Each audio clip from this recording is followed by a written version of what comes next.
기업의 AI 전환, AX 패러다임이 바뀌고 있습니다. 어떻게 하면 AI를 많이 쓰게 할 것인가를 넘어 AI로 얼마나 가치를 창출하고 그 성과를 어떻게 측정할 것인가로 말입니다. 양적 도입에서 ROI 제고로 AX가 진화하고 있습니다. 그래서 티타임즈가 준비한 2027 AX 전략 컨퍼런스. 27년 새롭게 제기되는 AX 과제에 기업은 어떻게 대응해야 할까요? 자세한 사항은 댓글을 참조하세요. 이제 앱이 없어질까요? 이 스마트폰에? 앱이 없어질 수 있죠. 에이전트만 남을 수 있죠. 대신 에이전트는 이 앱들하고의 API를 통해서 커뮤니케이션을 하겠죠. 그러니까 얘는 내가 하고 있는 모든 일을 다 기억을 하고 있고 이야말로 24시간 디지털 비서네요. 비서의 민주화 시대가 오는 거네요. 그렇죠. 모든 사람이 비서를 쓸 수 있는 거예요. AI 에이전트가 쓸 수 있는 결제 수단, 이거는 이제 스테이블 코인이라고 우리가 그러는데 법제화되고 사용되지 않으면 AI 에이전트 커머스가 굉장히 지체될 수 있다. 통화 조건 차원의 이슈가 또 있거든요. 스테이블 코인이 달러로만 가게 되는 경우에 원화는 퇴출될 거 아닙니까? 우리 국내 거래를 하는데도 달러가 있어야 돼요. 우리가 환율을 통제할 방법이 없어요. 안녕하셨어요. 박영선의 테크토크. 오늘은 AI 에이전트 커머스에 대해서 알아보도록 하겠습니다. 이 AI 에이전트 시대가 오면서요. AI 에이전트 커머스라는 말이 부상을 하고 있는데요. 그러면 AI 에이전트는 뭐고 AI 에이전트 커머스는 또 뭐냐? 이런 질문들을 참 많이 하십니다. 예를 들면요. 내가 이번 주말에 도쿄에 가고 싶어요. 그러면 항공편 예약해야죠. 호텔 예약해야죠. 지금은 검색 통해서 하려면 좀 번거로울 때가 많잖아요. 그런데 이 AI 에이전트가 이번 주말에 도쿄 가고 싶어. 항공편하고 호텔 이런 범위 내에서 해줘. 그리고 저는 잡니다. 아침에 일어나면 AI 에이전트가 쫙 일정을 만들어 놓습니다. 이것을 AI 에이전트 커머스 시장이 열린다. 이렇게 얘기하는데요. 그래서 재정경제부 전략경제자문단에서는 AI 에이전트 커머스 분과를 만들고 이 AI가 가져올 시대를 대비하고 있습니다. AI 에이전트 커머스 분과, 정부에서 최초로 생긴 이 분과에 서강대학교의 김용진 교수께서 위원장 맡고 계십니다. 안녕하셨어요. 네.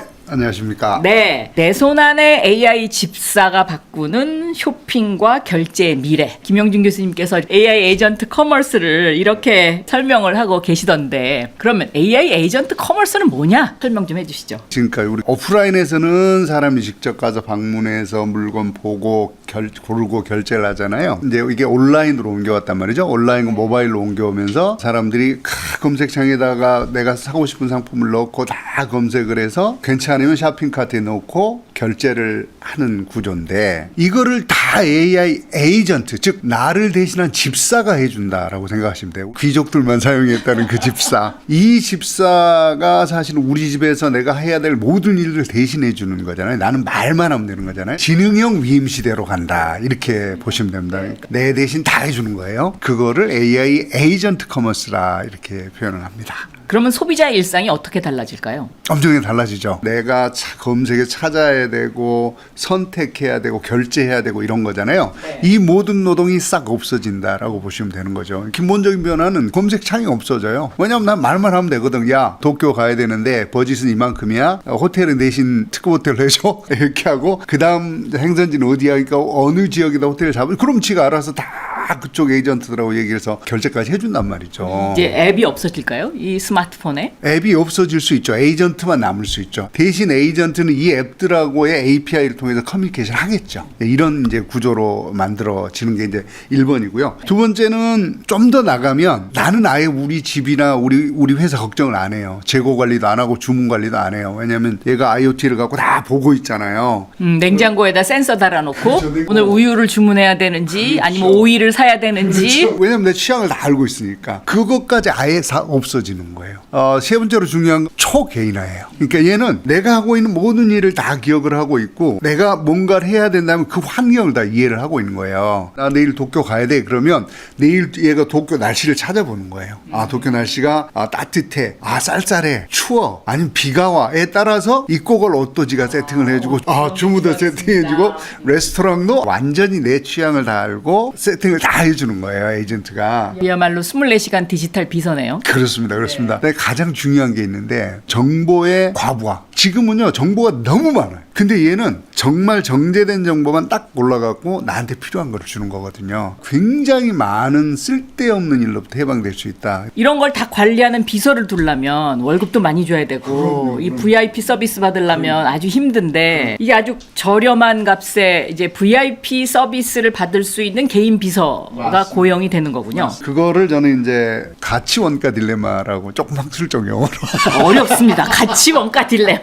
이제 말씀하신 게 온디맨드 서비스라 그러거든요. 네. 고객이 원하는 시점에 원하는 장소에 원하는 형태로 아주 개별적인 문제들을 해결해 주는 걸 온디맨드 서비스라고 하고, 근데 이렇게 하려면 돈이 너무 많이 들어가잖아요. 예컨대 내가 우리 고객 1000명을 다 그런 서비스를 해준다고 생각을 하면 돈이 너무 많이 들어가서 안 돼요. 고객 문제를 다 해결해 주고 싶은데 돈이 너무 많이 들어가니까 못하는 거, 이걸 가치 원가 딜레마라 그러는데 AI가 해결해 주는 거거든요. 그러니까 비서의 민주화 시대가 오는 거네요. 그렇죠. 모든 사람이 비서를 쓸 수 있는 거예요. 이게 사실은 우리 디지털 시대가 갖고 있는 가장 중요한 포인트인데, 그러니까 한계비용 제로, 야 내가 하나를 더 만드는데도 제로야? 그럼 1000명, 100만 명 다 할 수 있는 거잖아요. 두 번째는 집사 서비스를 해주려면 이 양반이 뭐 어떤 거를 좋아하고 지난번에 뭘 했었지, 그때 날씨가 뭐 이거 다 기억을 해야 되잖아요. 요거 엄청나게 힘든 일이거든요. 근데 AI가 제일 잘하는 게 이거예요. 수도 없이 많은 데이터 분석하고 패턴 분석하는 이거. 예를 들어서 제미나이나 챗GPT에 나의 AI 에이전트를 만들어서 그렇습니다. 검색을 해서 내 데이터를 거기다 축적해 놓으면 훨씬 더 서비스가 좋아진다. 더군다나 얘는 지치잖아. 24시간 동안 일을 해줘요. 감정 노동으로 자유로운 애요. 가치는 극대화하면서도 원가는 최소화하는 가장 중요한 솔루션이다. 이렇게 얘기를 할 수가 있을 것 같습니다. 이게 이제 예를 들면 B2B 비즈니스, 회사와 회사 간의 거래, 여기에도 적용이 돼서 앞으로 참 많은 변화가 있을 것 같아요. 그렇습니다. 사실은 개인보다는 B2B 거래에 쓰는 게 훨씬 쉬워요. 왜냐하면 B2B라고 하는 목적이 명확하잖아요. 내가 어떤 부품을 구매를 해야 될지 또는 어떤 재료를 구매를 해야 될지 패턴도 명확하고, 하지만 데이터가 방대해요. 아까 말씀드린 대로 방대한 데이터를 가장 잘 분석해서 패턴을 잘 분석해 주는 게 AI라고 했으니까 요건 뭐 B2B 하는데 뭐 정확하죠. 예를 들면 뭐 식당 운영하시는 분, 이런 분들 같으면 내가 저녁에 마감을 하고 내일은 토요일이니까 뭘 어떻게 해야지라고 경험에 따라서 이제 주문을 하잖아요. 근데 AI 에이전트 맡겨놓으면 지금까지 쭉 분석을 해보니까 주말에는 어떤 패턴이었고 이번 주말은 뭐 날씨가 더울 건지 추울 건지에 따라서, 그리고 뭐 비가 올 건지에 따라서 주문은 뭔 더 주문하고 뭔 덜, 이렇게 결정을 할 거란 말이죠. 제조 공장 같은 데 보면 뭐 기계가 돌아가다가 문제 생길 수도 있잖아요. 그렇죠. 요거 문제가 생길 수 있으니까 사전에 예방을 해야 되겠네. 이렇게 지금은 부품을 갈아야 될 시기다. 뭐 이런 거. 요런 일들이 너무너무 쉽게 일어나는 거예요. 그러니까 B2B AI를 사용하는 거는 지금 이제 굉장히 많이 하고 있습니다. 사실은 이제 기업들 많이 추진하고 있는데, 구매 에이전트도 있을 거고, 품질 관리 에이전트, 공정 관리 에이전트도 있을 거고, 지불 에이전트, 굉장히 다양한 에이전트들이 지금 이 제조업이나 기업들의 사회에서 만들어지고 있다. 이렇게 보시면 됩니다. 재고 관리 부분을 설명을 해주셨는데, 예를 들면 신용 기반의 결제라든가 이제 이런 부분이 이제 실제로 이것을 작동하게 만들지 않습니까? 이제 그 부분이 사실은 좀 이제 앞으로 이것의 핵심 부분이 되지 않을까. 맞습니다. 네. 그러니까 모든 거래가 다 자동화되는데 결제가 안 된다고 생각해 보세요. 그러니까 AI 에이전트 24시간이라 그랬잖아요. 도쿄를 가요, 내가. 근데 좋은 표가 아직 안 나와. 그럼 AI 다 보고 있다가 새벽 3시에 이거 좋은 게 나왔어. 그거 결제하려고 그래요. 깨워야 돼, 사람을. 확인하고 결제해 주세요. 언제 합니까, 그거를. 그래서 AI 에이전트가 쓸 수 있는 결제 수단, 이거를 이제 스테이블 코인이라고 그러는데, 이게 법제화되고 시스템이 제도화되고 사용되지 않으면 AI 에이전트 커머스가 굉장히 지체될 수 있다. 그렇죠. 그러니까 이제 이게 결제 시스템도 이제 바뀐다는 건데, 왜 신용카드 하면 되지, 왜 스테이블 코인이냐, 이런 질문들 많이 하시거든요. 우리 워낙 신용카드에 익숙하니까. 근데 이제 간단히 생각해 보시면 신용카드는 사람을 위한 결제 수단이에요. 사람이 모든 걸 결정해야 되는. 왜냐하면 그거를 누구한테 딴 사람 줄 수가 없으니까 내가 카드 번호 넣어야 되고 실제로 금액도 확인해야 되고 다 하는 거거든요. 이런 결제망이 따로 있는 거예요. 벤이라고 하는 결제망이 있는데, 예를 들면 사람이 결제를 하려면 벤사도 들어가고 그 안에 페이먼트 게이트웨이, 요게 결제가 제대로 정당하게 이루어지는지 그렇지 않은지를 확인해 주는 애, 그 다음에 이제 카드사, 은행, 요렇게 해서 이제 단계가 있고, 요 거래가 하나가 일어나면 100원, 200원 이렇게 고정수로 결정되거든요. 근데 만약에 얘가 AI가 결제를 해요. 지금 해야 되는데 그 과정을 거쳐봐요. 속도가 안 나옵니다. 그 다음에 비용이 어마어마하게 작죠. 예를 들면 지금 우리가 100원 줘야 되는데 얘는 0.0001원이 들어간단 말이에요. 거래 단위당. 그러니까 비용 차이가 어마어마하게 나고요. 그러니까 이렇게 이해하시면 될 것 같아요. 카드 하면 수수료, 소상공인들이 수수료가 비싸다. 계속 사회적 문제가 있었잖아요. 이 수수료가 제로에 가깝게 없어진다. 그다음에 속도가 굉장히 빠르고 그런데 지금 못 쓰는 이유는 내가 AI 에이전트가 내 카드 쓸 수 없어요. 디지털 인증을 해야 되는데. 그렇죠. 나를 인증을 해야 되는데 그게 불가능하거든요. 지금 신용카드 같은 경우는 나를 인증하기 위해서 KT라든가 SKT의 서비스를 활용해서 뭐 문자로 이거 똑같은 거를 AI 에이전트와 AI 에이전트끼리 서로 디지털 신원 인증을 해야 되는데 이 방법이 아직 표준이 결정되지 않은 그런 상황이죠. 그 부분은 이제 거의 표준이 만들어져 가고 있는 상황이고 요게 이제 우리가 빨리 가야 되는 부분 중에 하나라고 보시면 됩니다. 구글이라든가 비자 그런 데는 지금 이거 이미 하고 있지 않습니까? 하고 있습니다. 이미 표준이 결정이 돼 있고요. 스트라이프, 아마존, 구글, 비자, 마스터 요게 전부 다 지금 그 표준 안에 들어와 있거든요. 이미 월마트 들어와 있고. 크레디티 법안 오늘도 보니까 상원 은행위원회는 통과했어요. 이제 마지막 본회의 남았는데 한국에서는 스테이블 코인 논의가 작년 한 해 동안 열띠게 국회에서 있었습니다만은 지금 실제로 된 건 하나도 없지 않습니까? 그렇죠. 앞으로 미국에서 구글, 뭐 비자, 뭐 다 해서 어떤 표준이 완성이 되면 모든 사람들이 다 구글로 들어가서 AI 에이전트 커머스 거기서 구매를 한다. 이렇게 되면 이거 시장 다 뺏기는 거 아니냐? 시장을 뺏기는 정도가 아니죠. 사실은 이제 그게 굉장히 다양한 문제를 가져오게 되는데요. 돈의 문제를 빼놓고 나서라도 우리가 애플의 앱마켓이나 구글 플레이 스토어를 사용하면 몇 퍼센트 냅니까? 수수료? 30% 내거든요. 미국이 표준을 주도하고 플랫폼을 만들었다. 그러면 우리 기업들은 들어가서 사용하는 순간 수수료를 내야 돼요. 플랫폼 사용 수수료를. 두 번째는 우리가 데이터를 못 갖고 있어요. 데이터 갖고 있다 하더라도 얘들이 표준 신원하고 인증 체계를 갖고 있잖아요. 그러니까 모든 데이터가 미국이 만들어놓은 표준 속에 들어갔다 나와야 되는 거예요. 그럼 그 데이터를 그들이 다 갖고 있을 거 아니에요. 완전히 우리 데이터 종속이 되는 거예요. 표준이라는 하나 자체로. 예를 들면 우리 기업들 보고 그래요. 니네 있잖아. 요거 표준에 안 맞아. 그럼 어떻게 됩니까? 우리는 퇴출이 돼야 돼요. 다 우리 만들어놨어요. 시스템을. 근데 야 요번에 표준 바꿨거든. 요거 바꿔. 강제 리빌딩을. 다시 다 우리는 만들어야 되는 거죠. 수천억을 들여갖고 해놨는데 다시 만들어. 이게 이제 표준이 무서운 거거든요. 그렇습니다. 산업에서의 이 표준, 글로벌 표준 특히 표준이 만들어지고 나면 우리는 그걸 이행하는 부담만 지게 돼요. 근데 표준을 만들면 그 표준으로부터 나오는 이익을 향유를 할 수 있거든요. 요거 지금 너무 늦었어요. 우리가 마음이 아픕니다. 사실은. 국회가 사실은 지금 저렇게 손 놓고 있을 상황이 아니죠. 아닌데요. 아니죠. 통화 주권 차원의 이슈가 또 있거든요. 스테이블 코인이 달러로만 가게 되는 경우에 원화는 퇴출될 거 아닙니까? 너무나 당연히. 우리 국내 거래를 하는데도 달러가 있어야 돼요. 달러 스테이블 코인 갖고 있어야 되잖아요. 원화 스테이블 코인이 없다면. 그리고 우리 중앙은행은요. 금리를 조절할 수 있는 통화 정책을 할 수 있는 방법이 하나도 없어요. 전부 다 달러로 거래 일어나니까.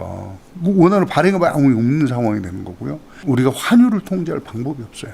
그거를 지금 한국은행이 엄청 걱정하고 있는 것 같더라고요. 아니 걱정하지 말고 빨리 그냥 하게 하면 되지 뭘 걱정을 하냐고요. 통제가 안 된다고. 왜냐면 아직 우리나라는 중앙 통제 시스템이 굉장히 강력한 나라잖아요. 그러니까 그 무게감에서 벗어나지 못하는 것 같은데. 그래서 사실 은행 중심의 이 판을 만들려고 한국은행도 그렇고 금융도 그렇고 또 하나 중요한 문제는 은산분리. 미국은 다 빅테크들이 들어오잖아요. 근데 우리는 빅테크가 들어올 수 없는 구조를 지금 만들어놨기 때문에 은행 중심으로 가야 되는 거거든요. 그럼 이 긴장 관계가 어떻게 했어요? 기술을 다 가져와야 되는데. 또 이런 문제도 있는 것 같아요. 두나무라든가 뭐 이런 데서 그동안 규제 샌드박스에서 본인들이 어떤 시장의 규칙과 이런 걸 다 실험하면서 만들어놨는데 이거를 인정 안 하고 은행 주도로 간다? 아 이거 말이 안 된다. 사실은 혁신은 기업 쪽에 나옵니다. 디지털 기업 쪽에 나오고요. 은행이 혁신한 거 보셨어요? 은행은 기득권 세력이죠. 은행은 정부가 만들어놓은 가두리양 시장에 돈을 버는 기업들이에요. 당연히 그 라이센스를 받았으니까 지대를 추구를 하겠지만 스테이블 코인이라고 하는 거를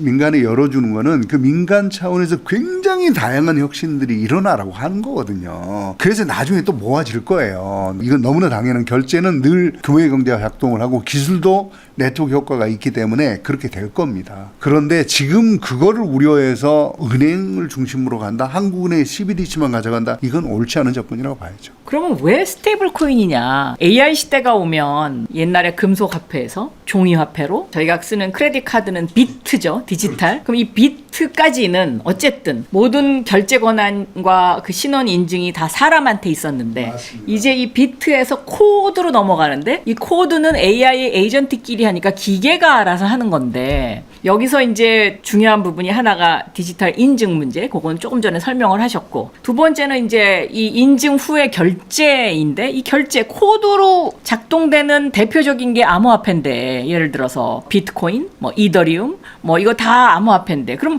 비트코인도 있고 이더리움도 있는데 왜 스테이블 코인이냐 이런 질문이 또 가능하지 않습니까? 클래리티법이거든요. 사실 클래리티법은 디지털 자산을 세 가지로 구분을 합니다. 첫 번째는 커머더티, 비트코인, 이더리움, 리플, 솔라나 이런 것들이에요. 즉 그 망에서 만들어내는 자산들.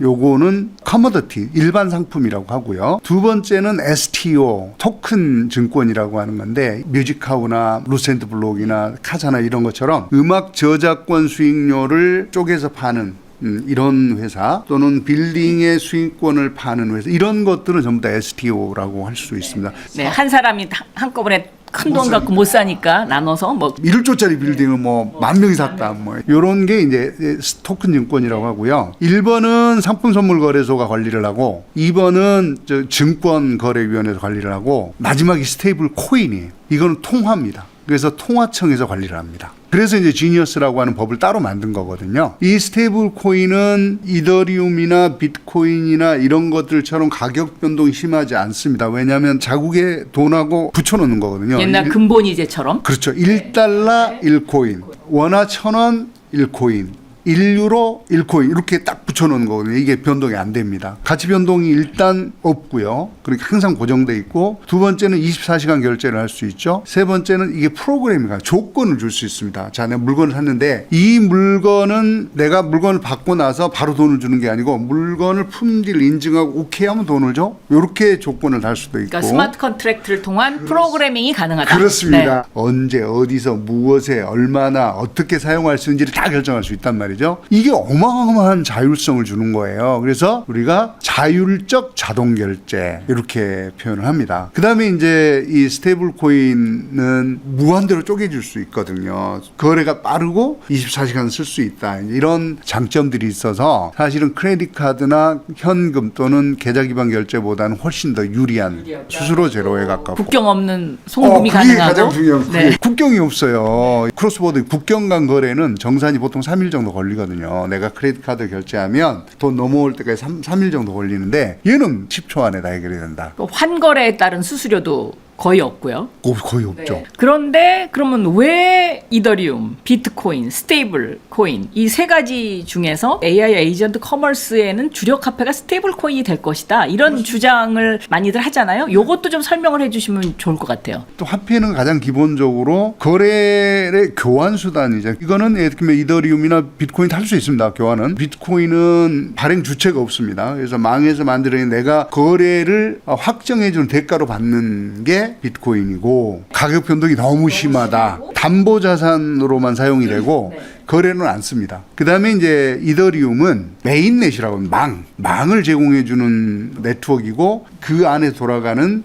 자산이 이제 이더라고 하는 거고요. 얘가 이제 중요한 게 2세대 블록체인인데 스마트 컨트랙을 만들어내네요. 스마트 컨트랙 갖고 있는 애입니다. 스테이블 코인은 발행자가 있어요. 민간이 발행합니다. CBDC라고 하는 거는 중앙은행이 발행하는 디지털 커런시가 있고 민간이 발행하는 스테이블 코인이 있습니다. 1달러 1,000원은 1,000원인데 얘는 1달러와 1코인을 붙여놓는 이런 거고 대신 얘는 뭘 해야 되냐면 안정성을 유지하기 위해서 미국 국채 또는 한국 국채를 사서 현금을 보유해서 보유 자산을 준비금을 갖고 있어야 돼요. 100% 준비금을 갖고 있도록 규제를 해놨습니다. 그리고 이제 외부 감사를 받아서 항상 실시간으로 보고를 하게 돼 있습니다. 그리고 AML이라고 해서 자금 세탁 방지의 규제에 따라야 되고 KYC, Know Your Customer, 네 고객이 누군지를 확인해라. 요거 규제를 따라야 되는 이런 것들이 스테이블 코인입니다. 그러면 또 이런 질문이 가능할 것 같아요. 그 중앙은행, 그러니까 한국은행이 발행하는 CBDC 그거로 통용하면 되지 왜 민간 스테이블 코인이 필요하냐? CBDC를 발행을 한다는 얘기는 그냥 우리 돈 발행한다는 거 똑같아요. 그러면 그 돈이 발행됐을 때 은행에다 저금하고 쓰는 거하고 차이가 없는데 하나 가장 중요한 게 있습니다. 중앙은행이 직접 컨트롤할 수 있어요. 익명성이 없어지죠. 제가 하고 있는 모든 행위가 이 돈의 추적이 다 돼. 그래서 요거 은행하고 중앙은행 거래할 때 쓰고 나머지는 민간에서 익명성이 보장이 되고 내가 현금처럼 어디 가서 쓸 수 있게 이렇게 만들자라고 하는 게 이제 미국은 아예 엔타이 CBDC라 그래서 중앙은행인 FRB는 CBDC 만들지 마. 스테이블 코인도 하지 마. 이렇게 지금 법을 만들고 있잖아요. 이미 제출이 돼 있는 거고. 민간 중심으로 대신 담보를 철저히. 그럼요. 담보는 달러하고 국채로 해라. 왜냐하면 이 혁신이 만들어지는 영역은 민간 영역이라는 거예요. 그다음에 신용 창출이라고 하는 것도 지금은 은행만 있지만 그걸 해주는 스테이블코인 수탁하는 데도 생길 거고 스테이블코인 받아서 이자 주는 데도 생길 거고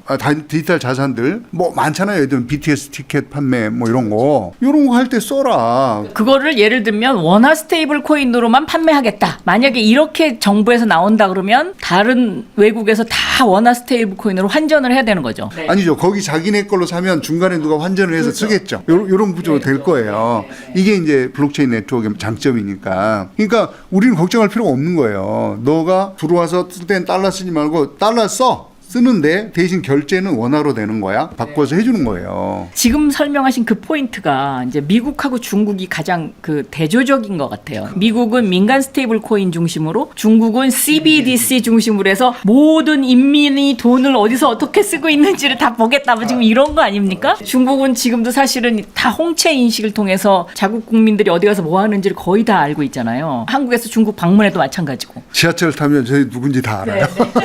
이걸 우리는 허용할 수가 없죠. 이거는 CBDC가 중앙은행이 발행하니까 안정성이 있어요. 민간은 예를 들어서 먹튀를 할 수도 있고 준비 자산이 부족할 수도 있고 또는 해킹 당할 수도 있고 하죠. 당연히 그런 리스크가 있습니다. 하지만 이런 리스크를 감독 제도 차원에서 보완할 수 있지만 중앙은행이 갖고 들어오고 우리의 모든 일상을 다 보는 거는 사실은 어느 쪽이 더 나을까요? 저는 두 개가 다 공존해야 된다라고 생각하고 있는데요. 최근에 그 한국은행의 신영성 총재 발언을 보면 처음에는 민간 스테이블 코인을 허용할 듯처럼 하다가 아니야 한국은행이 은행 중심으로 가야 돼 이런 발언을 했어요. 안정성과 신뢰라는 측면과 통제 가능성이라는 측면에서 한국은행은 통제가 불가능해지는 상황. 근데요 만약에 원화 스테이블 코인을 안 하고 우리 국민들이 다 달러 스테이블 코인을 쓰면 할 게 없잖아요. 그 상황 막자는 얘기인데 그러니까 중앙은행이 자기가 아직도 모든 것을 해야 된다라고 생각하는 게 조금 시대착오적이다라고 볼 수 있는 것이고 지금 장관님 말씀하신 그 두 개가 공존할 수 있단 말이죠. CBDC는 중앙은행과 은행들 간의 거래 거래라고 하는 요 영역과 그다음에 은행 빅테크들이 갖고 있는 요 사적 영역은 스테이블코인 하면 돼요. CBDC 스테이블코인 바꾸면 되잖아요. CBDC 담보로 놓고 이렇게 구조화하면 되는데 그런 거를 좀 빨리 결정을 했으면 좋겠어요. 국회가 사실은 요 균형점을 잘 잡아줘야 되거든요. 그게 국회의 역할인데 요즘 참 많이 아쉽습니다. 미래를 먼저 보다 티타임즈.